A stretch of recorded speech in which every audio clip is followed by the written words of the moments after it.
Na mbio ambao uko unasikiliza ni Baraka One TV. Majira ni saa 9 sasa Afrika Kati, ikiwa ni 10 majira ya Afrika Mashariki. Mimi ni ndugu yako hapa, the one and only town DJP Rajab Wakili Kabonga, nikiwa niko na mwenzangu Roger Seko Rafael. Karibu. Asante sana na shukrani tena na karibu tena kwa watazamaji wote wa Baraka One TV kwenye kipindi cha habari na maelezo. Ni kipindi habari na maelezo kinazidi kupiga fora sana. Ndio. Watu wengi wanakifuatilia vizuri na wanakupongeza sana kwa kazi kubwa ambazo uko unafanya. Niseme sana shukrani sana kwa wote ambao wanazidi kutupongeza, kwa sababu hiyo inatupa moyo kusema kwamba tunafuatiliwa vizuri sana na tunasikika vizuri na tunafanya jitihada zote habari zipatikane, kwa sababu hiyo kama utatupongeza itakuwa imetuvunja moyo. Lakini inatupa kwanza hisia kusema kwamba tutumike inavyopaswa na kutafuta habari ambazo zinahitajika ili pongezi ziwe nyingi zaidi kuliko. Hapa ni special kwa bwana Lucien kutoka USA na Rafael. Wanasema bwana huyo bwana Roger Seko huyo anatubamba sana. Ndio. Asante. Anatubamba sana. So ni jambo la kupongeza sana. Sasa ilikuwa kwanza kupata habari zetu ni kulike pia na kusubscribe Baraka One TV. Tuko pia Facebook pamoja na TikTok. Uko kote una like na follow, na hivyo utakuwa unapata habari zetu za moto kila wakati. So tutakuwa tuko na vitu vinne ambacho cha kwanza ni mapigano ambayo yalifanyika huko Nyiragongo, jimboni Kivu ya Kaskazini, zaidi maeneo ya Muja ambako mapigano yalifanyika na watu wakakimbia yale maeneo kujielekeza sehemu zenye usalama zaidi, sirtu ndani ya jiji la Goma. Na pia jambo la pili ni mateka ambao wanaokamatwa kila kukicha, na pia swala la umoja pamoja na utengano ambao uko nataka kujitokeza katikati ya wazalendo. Ndio. Na pia Kigali, idadi ya tuambie Kigali ni idadi ya watu wengi, maafisa waendelea kufariki kila siku. Niseme taux de mortalité ya huko Kigali na kwa 85% inapanda. Ndio inapanda sana. Ya maafisa wa kijeshi. Na hii habari baada ya kuvuja imeleta shida, imekula kwa wale waganga ambao. Hiyo tutaongelea kwa ndani. Ndio. Hapo kwa tunatoa vichwa. Sasa mikia visapa viko ndani. Ndio. Na swala la huyu kijana mwanasiasa Seif Kikuni nalo ameweza kukamatwa baada ya kurudi kutoka Nairobi. Sasa alienda akulaga mtu sana, arudia anataka sasa watu waende bamkingie kifua. Mkingie kifua sasa. Mpuzi sana wewe. So kwa ndio karibuni sana na tungane wote kwa pamoja. Tuanze na hili swala la Nyiragongo. Kwanza itabidi tumtafute kwanza ndugu yetu ambaye yuko maeneo ya Nyiragongo ili aweze kutuambia nini ambacho kinaendelea kule. Unajua tuko na watu kila sehemu. Ndio wote wako. Ngoja tumtafute kwanza atuambie bwana Nyiragongo nini kinaendelea kule Nyiragongo mpaka saa hizi.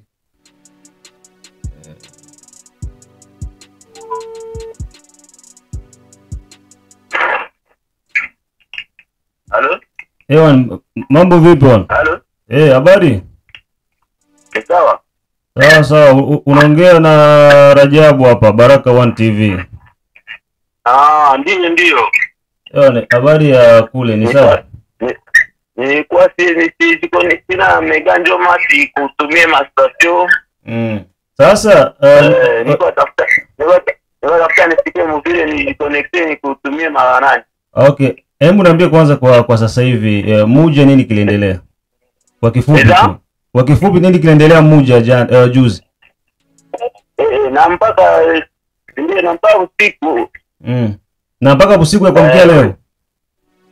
Usiku kutia leo leo. Ni nini ujiste? Ni banani biko natia ile manani kule? Wazalendo ndio walienda mawasa ndio walienda shambulia wa Mjetrua.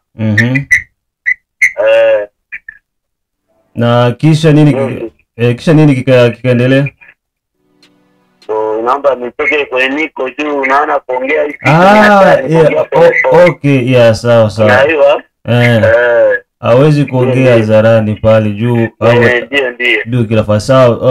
Ukipata muda mzuri utanitumia hiyo manani, sawa? Na kutumia vyote kabisa. Okay, sawa bwana. Jichunge sana bwana. Ndio, merci. Kujichunga. Okay, sawa.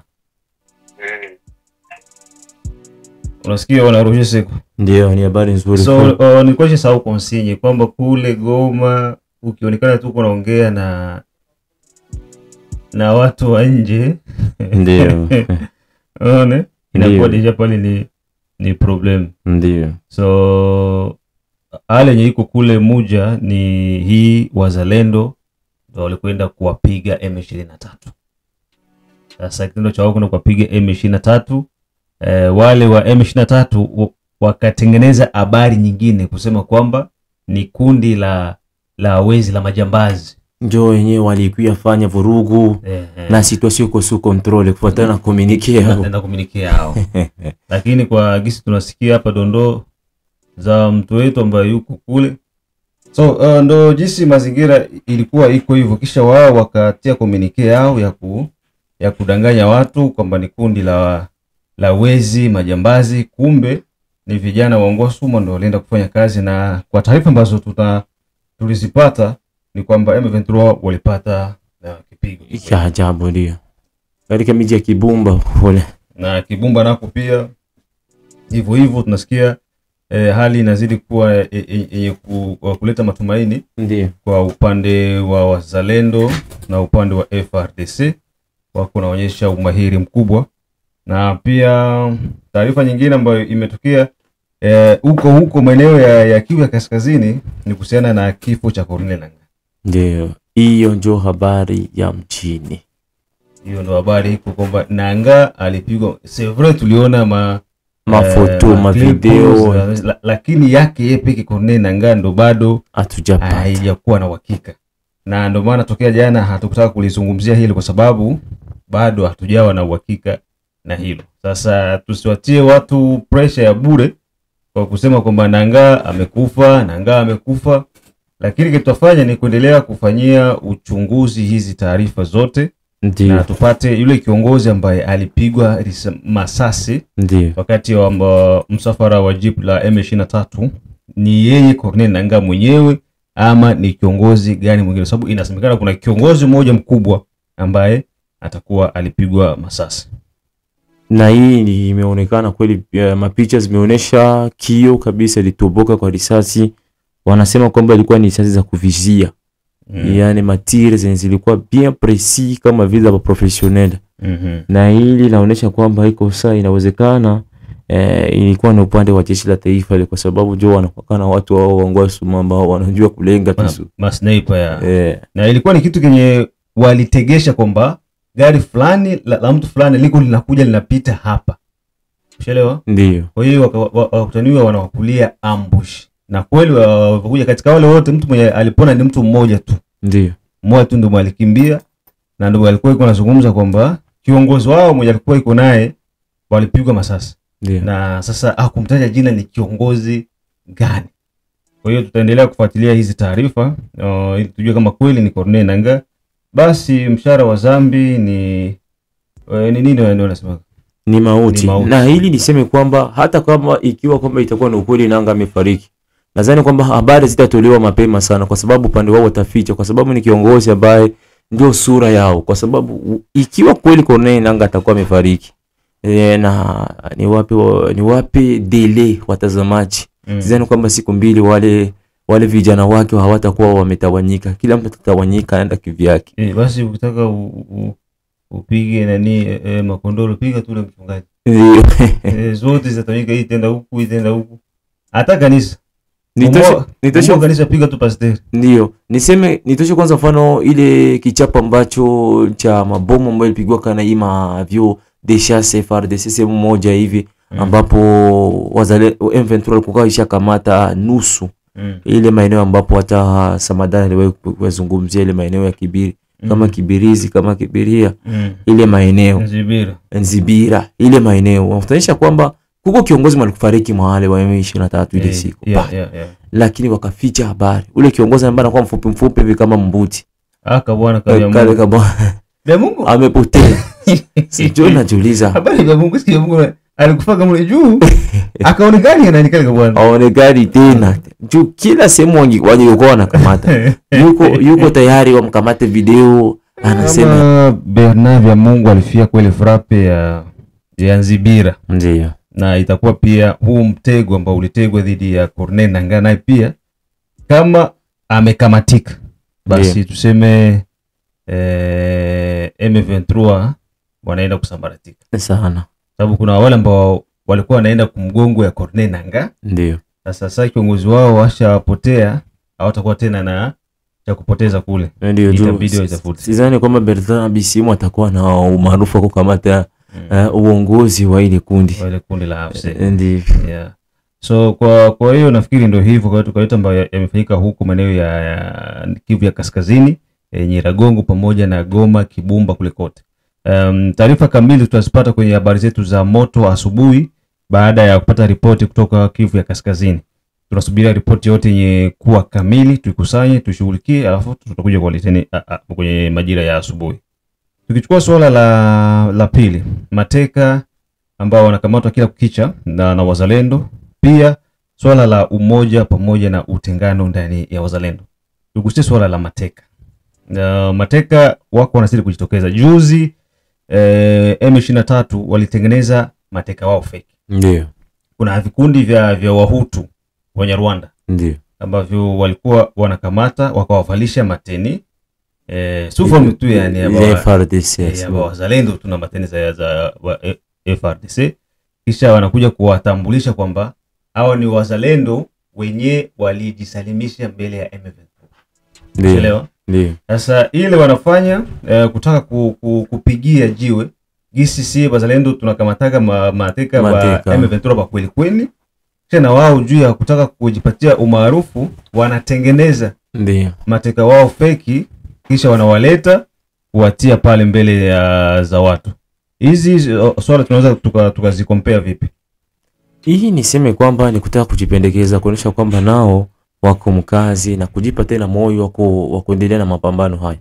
Lakini hii ni kusema kwamba niseme kwa upande wangu wako wanatafuta jinsi ya kujionyesha kwamba wao hawaui tena mateka, wako wanawaachilia, wanakamata mateka wanawaachilia, ili hata organization international droits humains sababu Amnesty International, Human Rights Watch na zingine ziangalie jinsi ya kuwasaidia wakuwa amnistie na hii masuala ya vita wakati itaisha tu inaenda kufika huko mwaka.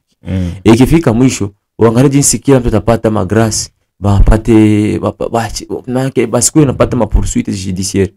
Juu kila mtu mwenye amefanya makosa juu M23 ameua, wamebaka, wamepora mali ya nchi. Ile yote sheria itakamata mkono wake.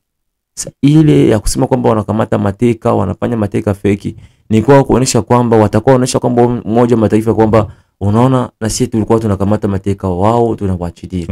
Lakini wao wakashinda kuachilia wa kwetu. Wao ni wafeki wa kutengeneza, lakini wao ni wa kweli juu unawakuta mshamba la vita. Kwenye shamba la mapambano mnawakamata jinsi wako wanapambana. Kwa sababu ukiwasikia mateka wa M23 hata Kiswahili hawajui kuongea Kiswahili. Hawajui. Sasa utajiuliza mateka gani wa Nord Kivu Kongole ama Sud Kivu Kongole mwenyewe hajui Kiswahili, anaongea Kinyarwanda. Na nyingine cha ajabu. Kila mzalendo yote sidhani kwamba tuko na wazalendo wanajua kusema Kinyarwanda. Hawajui. Kama ni Kiswahili na kama sio Kiswahili ni Lingala na wengine na Kifaransa na lugha zetu za asili. Ndio. Lakini kwao hii ni kujipendekeza. Ndio. Na ikumbusho kwamba kuna waka vita kati ya Wahutu na Watusi Rwanda. Kama wao watapita naona acha bapita lipizia hapa wapita na kamata Wahutu kwa sababu wako mutawala wa Utusi inaweza ikakula kwao. Na ukiangalia mara mingi wenye wanaokuaga mbele kwenye uwanja wa vita ni Wahutu. Ndio. Kwenye Rwanda Wahutu ndio wanaokuaga wanatumwa vyambo, kisha Watusi wanakuwa kwa nyuma. Swala la kuna kautengano kenye kiko nataka kuingia mwazalendo. Hili swala lazima tuwe tunalongelea kila siku.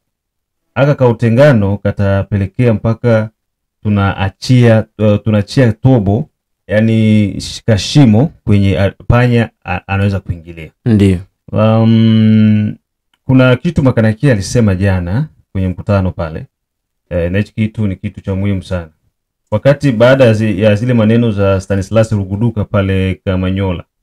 Sasa watu wakapenda kwenda kuvunja masomo yake. Jiko na masomo pale. Ndio. Pale Luvungi.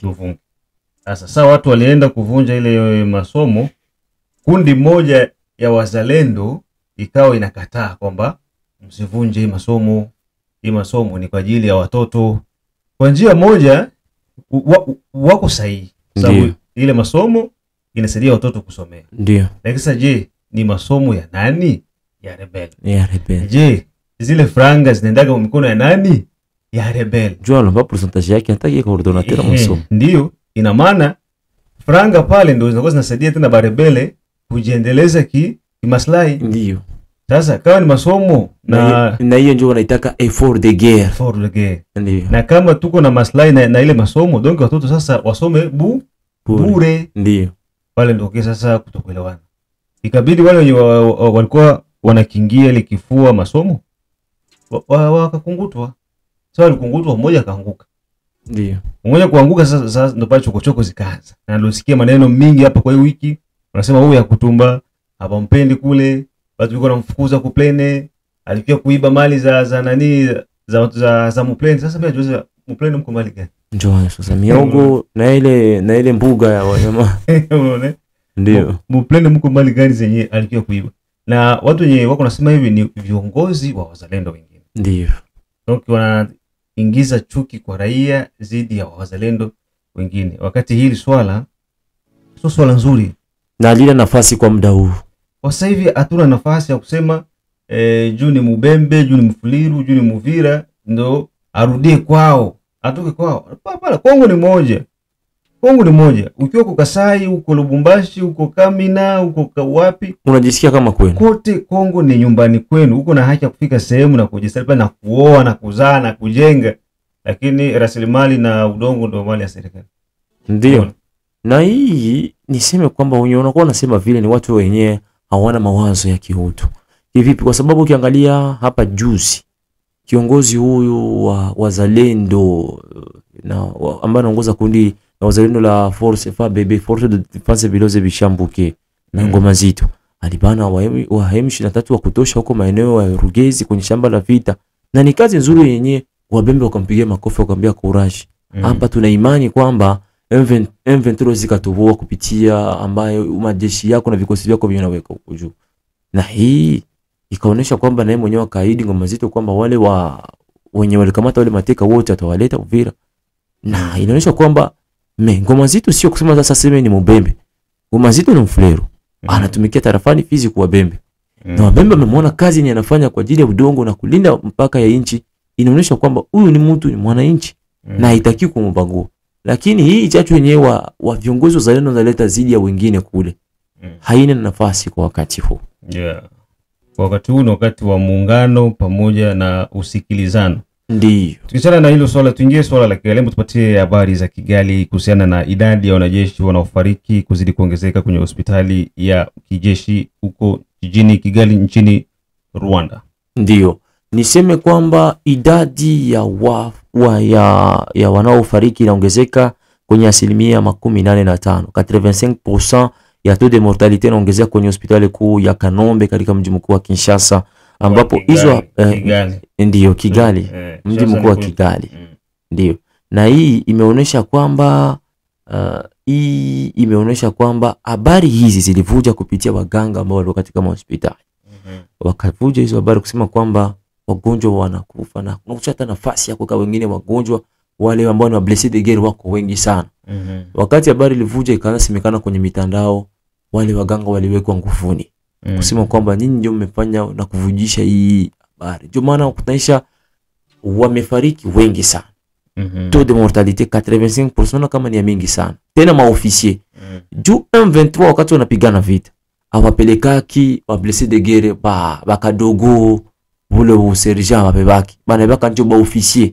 Ule mwenye alikuwa na cheo kubwa. Sasa jiulize kwenye taux de mortalité kwa 85% ya ba officier. Yaani ule bakadogo umekufa mamilioni. Ndio. Na hii ikaonyesha kwamba Kigali kweli inapokea vilema kila siku na mamaiti kila siku kupitia hii front yenye wako wanaweka Kongo. Na hii inawapa tumaini ya kusema kwamba inavunja moyo kusema kwamba wanatakiwa kurudia warudishe majeshi yao juu. Kiendelea kuweka hivi itakwenda kukufa kila siku. Hiyo tuseme kwamba sasa hivi serikali ya Kigali iko inaugulia. Ndio. Na Kampala Kigali imeweza kuwa kamatia azimio gani hao waganga? Yenyewe inanishangaza zaidi, Rwanda sijui kama rais wao ana roho gani. Wanaweza wakakufa maafisa wengi, hata kufanya day nationale hatafanya. Tena ujamaa na roho ngumu sana. Yaani naonaka kwamba akisema kwamba ni day nationale, zingine nchi zitamuuliza day nationale kutokana na nini? Wanakufa na nini? Maafa fasi gani? Kongo walikuwa wanapigania nini? Udongo wa watu kwa nini? Ili tamumpatia haibu, ataonekana mwenye hana nizamu, hana akili za kuenea, kwa sababu rais mwenye akili timamu atakuwa kuchunga nchi yake. Na ndio maana wako wanafia nchi ya watu. Na wanafia bure. Juu sidhani kwamba huyo hawa ofisi wakishakufa bako wanapewa medali ya kusema kwamba walifia udongo wao. Sasa ni Bayero hapa. Hakuna.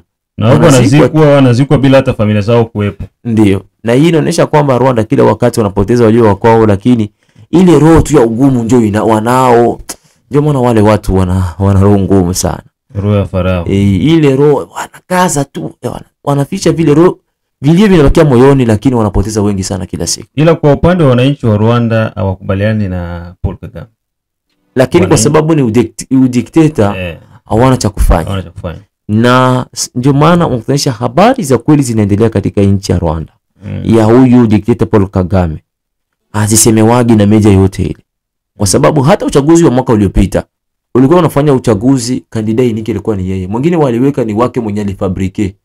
Julizo unamaliza kuvote tu Paul Kagame anakupa maziwa na ndazi unakunywa. Na kama kunywa maziwa anakupatia kafe. Watu kutosha kwamba uchaguzi ilikuwa ni ile kupakaiwa mtu supu midomo, juu kubali tu wanakupongeza tu kwa sababu umechagua rais wao. Tuliza katoka kama na manona tweet kama na nefu hivi. Fursa za kutosha. Maana ni kusema kwamba alikuwa hana mpinzani. Na hii inaonyesha kwanza Kagame utawala wake na udikteta wa ajabu. Hakuna habari za kweli zinazemekana kama mule na media yote ule. Niwahi kufika siku moja tu kwa kufanya utalii wangu mule, ni kukutanisha habari zote zinafika hata kwenye maredio na mitandao kule Rwanda, Kigali. Inakuwa ni habari ambazo zinahusisha tu na marketing business wengine, lakini masuala ya siasa haitaki kuzungumziwa mle ndani. Na ukitaka kujua habari za ukweli za ule mtu Paul Kagame, nataka kuzifuata kwa binti mwana anaitwa Justine Habyarimana, atakuwa mtoto wa opoza wa Habyarimana. Anakuwa Marekani ule. Ndio anazungumza habari za kweli za ule bwana. Na aliwahi kuzungumzia hili swali la kusema kwamba maofisa wengi wanakufa Kongo. Kwa nini ufanye nchi ya Rwanda iwe simetiere ya watu ambao wanafia Kongo? Na hii kweli ikamletea kisirani Kagame, akasema huyu angekuwa yuko nchini mwangu ningemkula mzima mzima. Tuchukue swala la Sauvons le Congo, Sauvons la RDC. Huyu bwana mwanasiasa kijana huyu jamani, kijana wetu, ni jamaa yetu. Ndio. So bado kijana mchanga sana kwenye siasa. Sasa kikuni anaenda kujiingiza midomo ya mamba. Niseme kwa upande wake anatafuta kwenye supu ipo. Sasa kama aliona kwenye kufuatana na Kabila nyuma, itamsaidia apate supu mapema, lakini ushauri wangu kwake kwamba tatusikia kufanya upinzani haitakiwi kufuata supu mapema. Inatakiwa kufanya kwanza upinzani mwenyewe unalenga malengo ya raia, ili kesho ndio angalie jinsi na wewe utafanya vizuri kuliko. Lakini yeye alitoka Kongo, akaenda kwenye mazungumzo. Aliitishwa na huyu rais ambaye amekuwa kondane Hippolyte Kanambe, mwalifu. Anamwalika kule, anazungumzia yengine na kwa yenyewe ilisemekana na yenyewe kusemekana. Juu kuna kwa tujuru yenyewe nasemeka mtiroir. Ile inakuwa ni secret d'etat. Kama wao walisema watafanya coup d'etat, yeye hawatayazungumzia mbele ya kamera. Wanayaficha. Alienda kulaga. Tulikia tuona tu masura, seti kikoni huyu, matamponyo huyu. Theophile Mbemba mfundu huyu. Nani huyu? Naona masura. Lakini wakati anarudia juu justice ya Kongo na ministre wa interior Chapani alikuwa katoa azimio kwamba yote watafika mwenye alikuwa waliparticipate wale kikao anatakiwa asikilizwe, atupe maelezo kamili nini nimezungumziwa kule. Na wakati alisikia vile ndio akaanza kumobilize watu kwa maelezo sio. Niona hata kwa page yake Facebook akaandika kwamba watu hii inakuwa ni dictature yenye pouvoir en place na anaanza weka mimi narudia, na mwisho akasinye Sauvons le Congo, Sauvons la RDC. Watu wangu Nikasema huyu mtu anataka kuifanya slogan tu watu waelewe. Sasa ulienda uliambia asi watu wangu unaenda wapi? Kuwaambia. Sasa unarudia juu serikali inasema makushaki ndio tufike tukupokee. Hii inaonyesha kwamba ni mtu mwenyewe anaenda chokozea kenye kitu kinataweza. Baadaye kinamshinda, ndio anakuja kulalamikia sawa watu, mndioni mnisaidie huko. Alirudia siku ya Jumamosi, ili kurudia tu ndege haya kamata passport yake wakachukua na hivi ajulikani iko wapi. Eske mwinche iko normal. Tuchukue tu Rwanda pale. Rwanda ile pale. Ndio. Utoke uende uongee na mtu mwenye swati alikuwa sitemu ile genocide ya Rwanda. Eske utarudia Rwanda? Hawezi kurudia.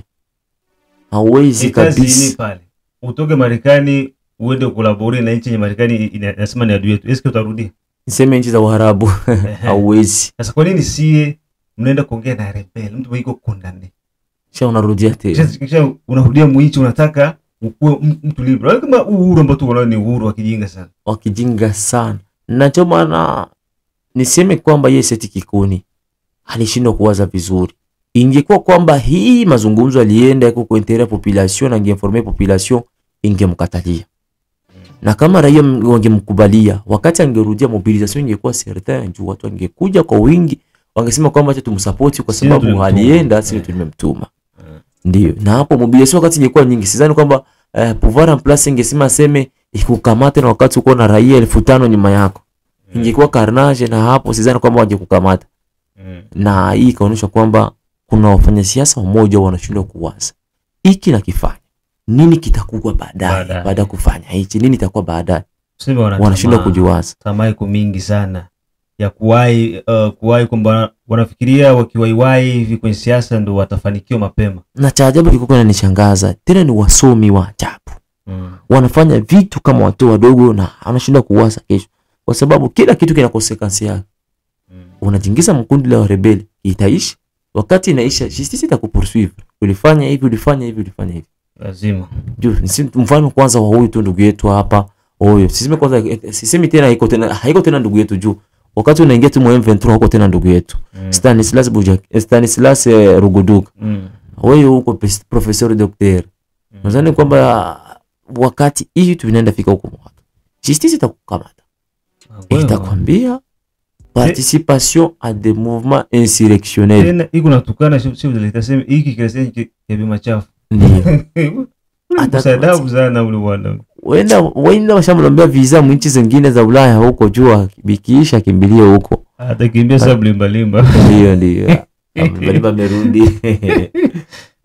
Mlimba merudi. Kongo vile bindaga. Kongo tata domo ti. Sasa sheria unaona Kongo ni nchi moja yenye saa au uko unafuatiliwa na sheria unasema Kongo sheria hakuna. Sheria hakuna.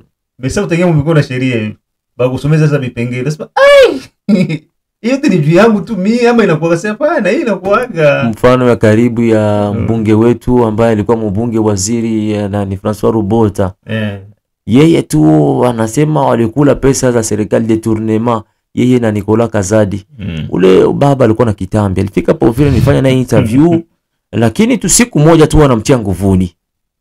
Picha ile siku tu anasema wamtie sasa mprison. Na njoo hapo hakukuwa fasi mbaya, ilikuwa ni fasi nzuri ile wanaweka kwa tajiri tu. Tumbu ikaisha. Mecho kadumbukia. Tukajiuliza huyu mtu siku moja tu tumbu inashuka na mecho inadumbukia. Kumbe prison bwana, serikali na justice ikifanya ya kwake ni ajabu. Tumalizie hapa. Una kauli gani la mwisho tumalizie? Kauli langu la mwisho ni kusema kwamba shukrani na pongezi sana kwa wazalendo na jeshi la taifa FARDC ambao wanaendelea kwenye shamba la mapambano na wanaendelea kufanya kazi nzuri, kwa sababu hii inaleta tumaini kwa Kongomani wote kusema kwamba vita vinaenda fika ukomo. Kwa sababu ikiwa kwamba wanaendelea, kwa sababu ikiwa maeneo yote yanapata moto, sidhani kwamba M23 itapata jinsi ya kujigabua. Tuseme kwamba wamoja waende Nyiragongo, wengine waende Kibumba, waende masuala ya huku Bukavu, wengine waende Nyangezi. Wanaonyesha kwamba moto inawaka kote kwa limoe. Na ikiwaka kote kwa limoe utakosa ukamati wapi. Kwa sababu anayeongoza ni mmoja tu. Na hii inaonyesha kwamba Kongo inaenda kukombolewa. Maeneo yote ambayo yameshikiliwa na M23 inaenda kukombolewa hivi tu punde. Na niseme kwamba hii ni ahadi, huenda kwamba wewe mwenzangu ya Rajabu Kiza Kabonga useme avi contraire ya kwangu, useme kwamba kama nywele kamatiwa hata leo na Wazalendo na M23 nadhani tutajipa fursa hili ile siku kufika. Yeah. Na tuweke live.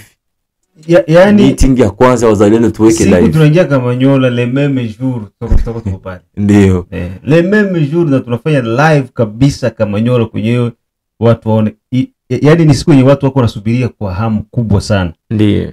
Kwa hiyo ni hivyo ndugu zangu, tuendelee kuombeana, uzima ni jambo la maana. Na tutafika pale. Jide Kizenga Tembele, King Sele, the only one king from USA, Kizabi Aiba, Mashaka Ayamba, Dedone Butoto, Biondo Kilamba Mawe, mzee wa state ya Menda, Feza Litesha, Irene Asha, kinasikiza Baraka One TV. Sijasahau pia ndugu yangu Asimwe Baguma Samuel kutoka Czech Republic. So mengine tukutane majira ya saa 12. Bye bye.